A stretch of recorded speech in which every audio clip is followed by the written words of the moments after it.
ये है happy home multi channel का प्रसारण सीधे आपके सामने। फोकस हिंदुस्तान मुंबई न्यूज़ में आपका स्वागत है।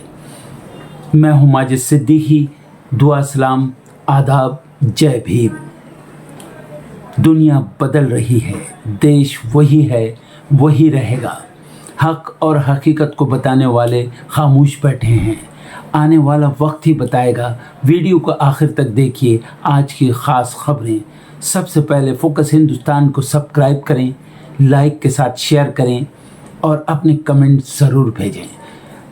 समाज को जगाने के लिए आपकी ज़रूरत है। फिर आऊँगा ताज़ा खबरों को लेकर।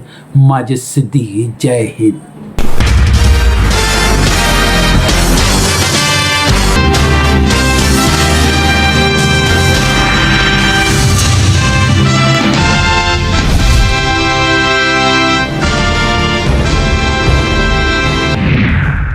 बजट सत्र से पहले सर्वदलीय बैठक आज। 35 से ज्यादा पार्टियों के सांसद होंगे शामिल। 28 जनवरी को राष्ट्रपति के अभिभाषण से शुरू होगा सत्र।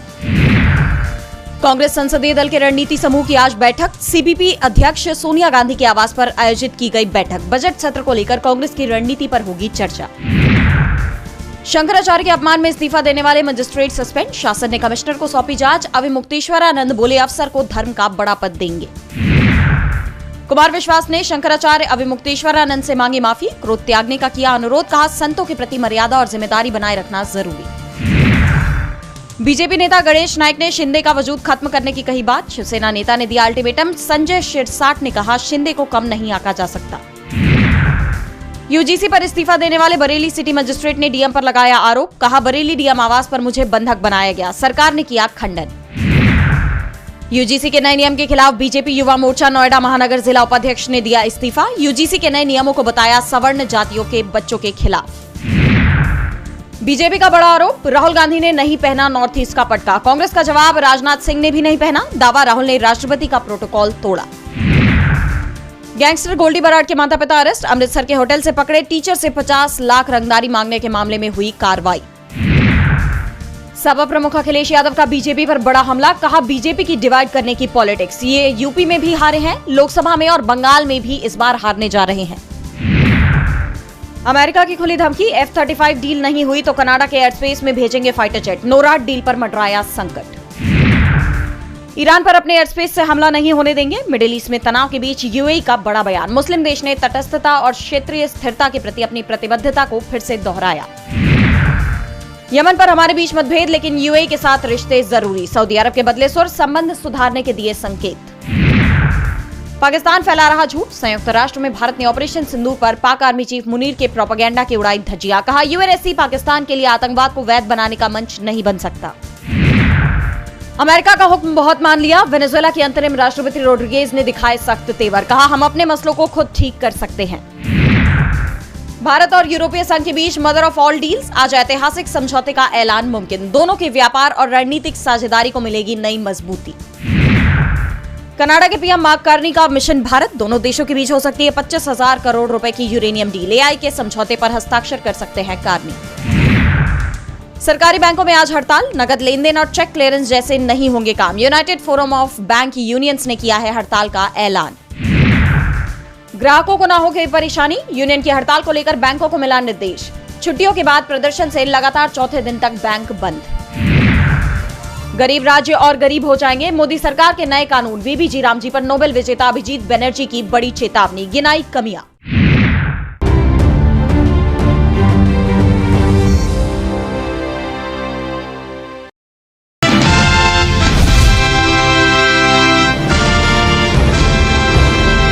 महाराष्ट्र में नगर निगम चुनाव के बाद बीजेपी की नजर बीएमसी पर थी, लेकिन अब बीजेपी के लिए बीएमसी पर कब्जा कर पाना मुश्किल लग रहा है। 10 दिन बीतने के बाद भी अभी तक ये तय नहीं हो पाया है कि मेयर किस पार्टी से होगा। मेयर पद को लेकर एकनाथ शिंदे और बीजेपी के बीच बात नहीं बन पा रही है। शिंदे मेयर पद छोड़ने को तैयार नहीं है, तो बीजेपी ने भी साफ कर दिया है कि वो शिंदे का मेयर नहीं बनने देगी।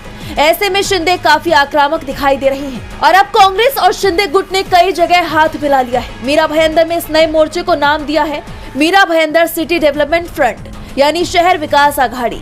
और इस गठबंधन ने विपक्ष में एक साथ बैठने का फैसला किया है, जो बीजेपी के लिए बड़ा झटका माना जा रहा है। शिंदे ने ये फैसला ऐसे वक्त में लिया है जब बीएमसी में मेयर पद को लेकर दोनों पार्टी आमने सामने है, जिससे ये तनाव अब खुलकर सामने आ गया है। ये तनाव कल्याण डोंबिवली नगर निगम, ठाणे और नवी मुंबई जैसे इलाकों में पहले भी देखा जा चुका है, जिसके बाद शिंदे की कांग्रेस से बढ़ती नजदीकी की चर्चा हो रही है, जिसके बाद राज्य की सियासत में नए समीकरण बनते दिखाई दे रहे हैं। सांगली और अकोला दोनों नगर निगम में एनसीपी शरद गुट की भूमिका निर्णायक बन गई है और ये सत्ता के करीब पहुंच गई, जिससे बीजेपी की राह मुश्किल दिखाई दे रही है। वहीं विपक्ष ने भी बीजेपी पर तीखे हमले शुरू कर दिए हैं। शिवसेना यूबीटी सांसद संजय राउत ने कहा है कि अगर राज्य या देश के किसी खास विभाग की सत्ता मुझे मिली तो मैं बीजेपी के 15 टुकड़े कर दूंगा। बीजेपी के ये टुकड़े कहाँ गए उन्हें ये पता भी नहीं चलेगा। बीजेपी सिर्फ ईडी, सीबीआई और पुलिस के बल पर चल रही है। संजय राउत के इन बयानों से महाराष्ट्र की राजनीति गर्मा गई है।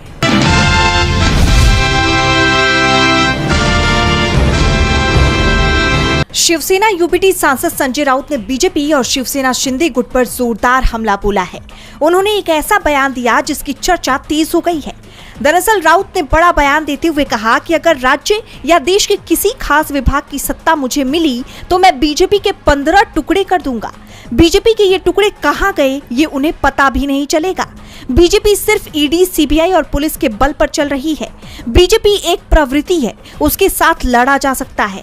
हमने 25 साल उसके साथ काम किया है, लेकिन शिंदे विकृति है। विकृति को पूरी तरह से खत्म करना पड़ता है और उसके कीड़े को कुचलना पड़ता है, ताकि महाराष्ट्र की राजनीति में दोबारा ऐसी विकृति न आए। हमारे हाथ में सत्ता आने के बाद एकनाथ शिंदे जैसी विकृति का अस्तित्व नहीं रहेगा। राउत यही नहीं रुके, उन्होंने शिंदे और बीजेपी में मेयर पद को लेकर खींचतान पर कहा कि आगामी लोकसभा और विधानसभा चुनाव से पहले एकनाथ शिंदे के पास शिवसेना पार्टी नहीं रहेगी। आने वाले दिनों में सर्वोच्च न्यायालय के फैसले के बाद चुनाव आयोग धनुष बाण चिन्ह को फ्रीज कर देगा। इसी डर से सुप्रीम कोर्ट में सुनवाई बार बार टाली जा रही है। एकनाथ शिंदे को बीजेपी में विलय होना पड़ेगा, क्योंकि हमेशा के लिए सत्ता का वरदान किसी को नहीं मिला है। बीएमसी चुनाव के नतीजों को लेकर संजय राउत ने दावा किया कि मराठी लोग आज भी ठाकरे के साथ खड़े हैं, जबकि बीजेपी को सिर्फ गैर महाराष्ट्रीयन बहुल इलाकों में वोट मिले हैं। उन्होंने चेतावनी देते हुए कहा कि मुंबई के लिए लड़ने वाली ये हमारी आखिरी पीढ़ी है, क्योंकि केंद्र की सत्ताधारी पार्टी मुंबई के महत्व को कम करके उसे कमजोर करने की कोशिश कर रही है। अब राउत के इन बयानों से महाराष्ट्र की राजनीति में एक बार फिर आरोप प्रत्यारोप तेज होने की अटकलें जोर पकड़ने लगी हैं।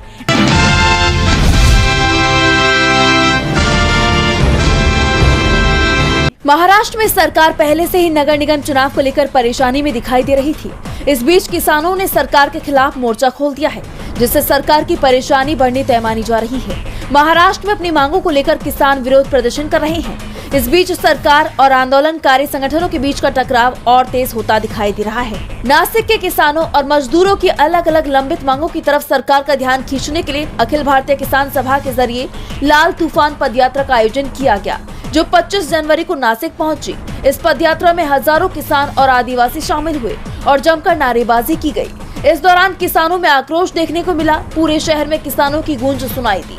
प्रदर्शनकारियों ने नासिक की प्रमुख सड़कों से मार्च करते हुए मुंबई की तरफ कूच किया। आंदोलनकारियों की प्रमुख मांगों में वनाधिकार कानून का प्रभावी क्रियान्वयन, वन भूमि और गायरान धारकों को अलग सातवारा प्रदान करना, शिक्षा के निजीकरण पर रोक लगाना और पश्चिम की तरफ बहने वाली नदियों का पानी स्थानीय लोगों को उपलब्ध कराना शामिल है। लेकिन सरकार किसानों की मांग मानने को तैयार नहीं है। ऐसे में किसानों ने भी साफ कर दिया है कि वो अपनी मांगे पूरी करवाकर ही रहेंगे, झुकेंगे नहीं। ऐसे में सरकार की मुश्किलें बढ़ सकती हैं। इससे पहले देश की राजधानी दिल्ली में भी किसानों ने 3 कृषि कानूनों के खिलाफ प्रदर्शन किया था, जो लगभग 1 साल तक चला था, जिससे सरकार बुरी तरह से घिर गई थी। सरकार पर कई सवाल भी खड़े किए गए। सड़क से लेकर संसद तक किसानों ने अपनी आवाज बुलंद की और अब एक बार फिर किसान सड़कों पर आ गए हैं। अब देखना दिलचस्प होगा कि सरकार किसानों के सामने झुकती है या नहीं।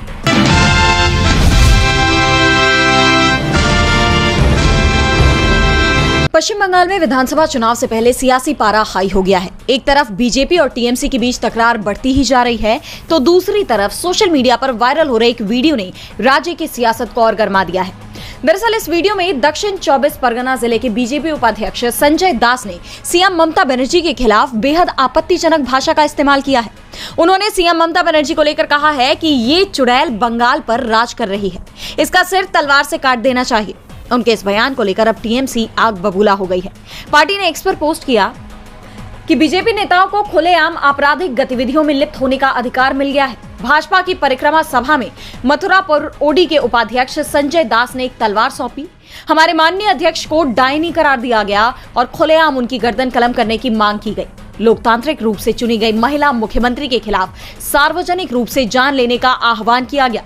क्या बंगाल यही परिक्रमा चलाता है? महिलाओं को धमकाया जा रहा है, हिंसा का महिमा मंडन किया जा रहा है। बता दें कि टीएमसी ने बीजेपी नेता के खिलाफ पुलिस में शिकायत भी दर्ज कराई है। वहीं इस मामले में टीएमसी सांसद बापी हलदार ने भी कहा है कि बीजेपी राज्य में अशांति फैलाना चाहती है और महिलाओं के प्रति उनकी मानसिकता इस बयान से उजागर हो गई है। चुनाव को लेकर शोर के बीच अब इस मामले ने नया राजनीतिक विवाद खड़ा कर दिया है। बता दें कि ये वीडियो बीजेपी के पूर्व प्रदेश अध्यक्ष दिलीप घोष की उपस्थिति में आयोजित एक पार्टी कार्यक्रम का है।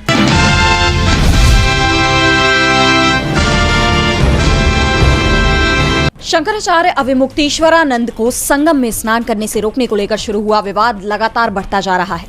इस पूरे मामले में बीजेपी और यूपी की योगी सरकार बुरी तरह घिरी हुई है और अब खुद शंकराचार्य ने भी बीजेपी और आरएसएस के खिलाफ मोर्चा खोल दिया।